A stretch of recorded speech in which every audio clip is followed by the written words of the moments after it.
जगताप 400 मतांनी पिछाडीवर गेलेत। हेच प्रशांत जगताप ज्यांनी शरद पवारांची साथ सोडून काँग्रेसमध्ये पक्षप्रवेश केला होता आणि ते आता 400 मतांनी पिछाडीवर। खरं तर काही वेळापूर्वी ते आघाडीवर होते सुवर्णा, केवळ 4 मतांनी आघाडीवर होते, मात्र आता 400 मतांनी प्रशांत जगताप पिछाडीवर गेलेत।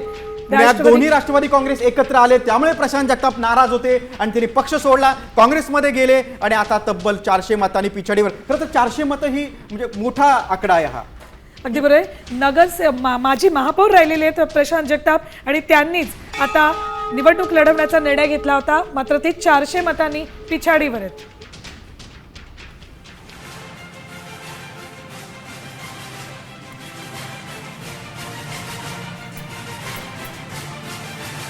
बघा, मुंबईचा कोल आपण प्रेक्षकांना पुन्हा एकदा दाखवतोय। 227 जागांपैकी कमळ म्हणजेच भाजप 30, ठाकरे सेना 20, इंजिन म्हणजे मनसेचं इंजिन फक्त 5 जागांवर पुढे आहे। शिंदे सेनाचे उमेदवार 9 जागांवर पुढे आहेत। अजित पवारांची राष्ट्रवादी 1, शरद पवारांची राष्ट्रवादी 0, काँग्रेसचे 5 उमेदवार आघाडीवर आहेत। हा सुरुवातीचा कल आहे।